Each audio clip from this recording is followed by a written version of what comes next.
Assalamu alaikum warahmatullahi wabarakatuh. Alhamdulillahi rabbil alamin. Onaku lwaleero tugenda kuddamu ekibuuzo ekinene ekisinga okuleeta emberebeza n'embeteza mu maka g'abafumbo ababiri. Ekibuuzo kigamba nti ku bafumbo ababiri ani avunaanyizibwa ku kuzaala omwana omuwala oba omulenzi? Tulabye bannyinaffe bangi nga batudde ku mpiso nga bamulanga, abamu ne bagobebwa ne mu bufumbo ng'omusajja agamba omukazi azaala abaana abawala oba omukazi azaala abaana abalenzi. Siifune musika. Waliwo omusajja omu gwe nawulirako yagamba nti genda kwanjula mukyala wange olw'ensonga ekikazi kisiru kyalema okuzaala abaana abalenzi kinzaalira abaana bawala, bwe kiriba kizzeemu amagezi ne kizaala abaana abalenzi ndikyanjula, byebyo ebyange bbaayi. So ebiseera ebisinga ebizibu byonna n'obukendeevu ne okulowooza kwaffe kwebyo tusobola okufuna mu bulamu bwe bibeera bibi tubisa ku sayidi y'abakyala. Bw'olizaala omwana omusiru nga tasoma bulungi bagenda gamba nti obwo obusiru bwa nnyoko, obusiru bwe bukojja. Omwana wabeera successful olwo taata n'ava nti obalabye ab'engabi bwe batyo bafaanana. Kakati obutali bwenkanya bwe bweyolekera mu bufumbo bw'abakyala ennaku zino.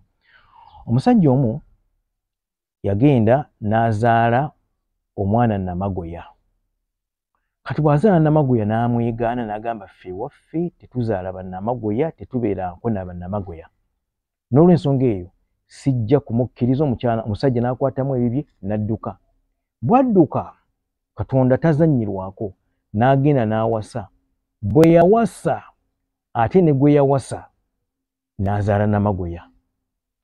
Ekyokulabirako ekyokubiri, omusajja omu mukyala we yagenda n'azaala mu luzaala lumu n'azaala abaana 12. Kuba omusajja n'ateekako kakokola tondeka nnyuma n'adduka. Bw'adduka ne yeekweka n'agenda n'awasa omukyala omulala n'atandika obulamu obulala.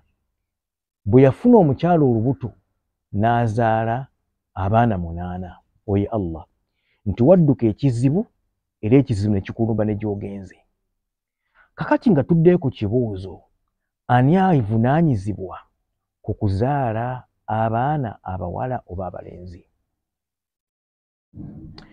Mu 1912 waafubutukayo emmunyeenye y'omukyala eyali yayitibwa Nati Maria n'avumbula nti mu muntu mulimu chromosomes birungi 2.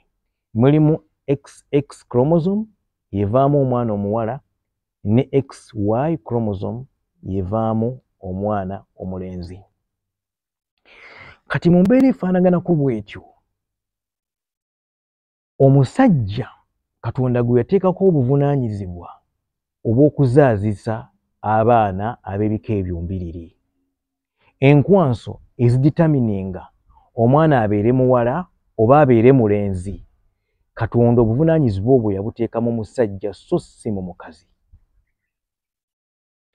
Kati omukyala bw'avumbula ekintu ekyo mu 1912 nti omusajja alina XY chromosome n'omukyala alina XX chromosome, omusajja yaviirako omukyala okuzaala omwana omuwala oba okuzaala omwana omulenzi. Bannyinaze, buli muntu yenna anaawuliriza vidiyo eno ng'olina ekizibu ekyo ozaala abaana bawala oba balenzi, obuvunaanyizibwa tebuli ku ggwe ng'oggyeko Allah, obuvunaanyizibwa buli ku mwami wo. Omwami we enkwanso ze zireetera okuzaala abaana bawala oba abalenzi. Singa eno y'enkwanso y'omusajja, enkwanso y'omusajja eno yeyina XY chromosome, naye zino XY chromosome zonna teziyingira mu mukyala, zandagonga kye tuyita meiosis, zeeyawulamu. Kati example ekyokulabirako, singa mu XY chromosome eno X y'omusajja yeegenze mu nkwanso n'eyingira eggi ly'omukazi, eggi ly'omukazi yo liyina XX chromosome. Kati singa eno X yeegenze mu ggi ly'omukazi muba mugenda kuvaamu XX chromosome, omwana aba agenda kuba muwala. Ono omusajja enkwanso ye bwefubuutukamu X chromosome negenda mu ggi ly'omukazi neyegatta n'eno X chromosome, omwana agenda kuba muwala kuba agenda kuba wa XX chromosome. So nga ate ne ku sayidi eno, singa ku guno omulundi omusajja aleese Y chromosome ye negenda mu ggi ly'omukazi neyegatta ne X chromosome, agenda kuvaamu XY chromosome.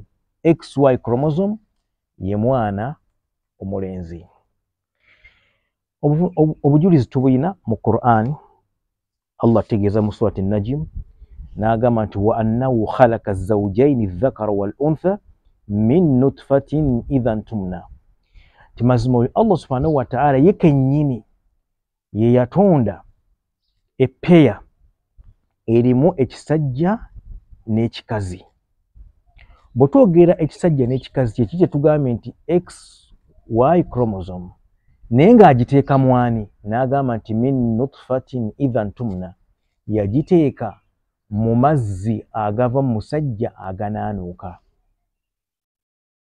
Kati Allah n'atuwa solution, tetukaayana kyemugoba bakyala bammwe, mukyala wo aba azaala abaana abalenzi, obuvunaanyizibwa Allah yabuteeka ku ggwe omusajja bw'aba omukyala wo azaala abaana bawala, era obuvunaanyizibwa buli ku ggwe omusajja. Actually mu mazima abakyala be bandibadde batunyiigira ng'era batuteeka ku mpiso nga bateeka ku pressure nti mwami wange lwaki tuzaala abaana bawala lwaki tuzaala abaana balenzi, kubanga ffe abaditamininga omwana omulenzi oba omwana omuwala oluvannyuma lwa Allah.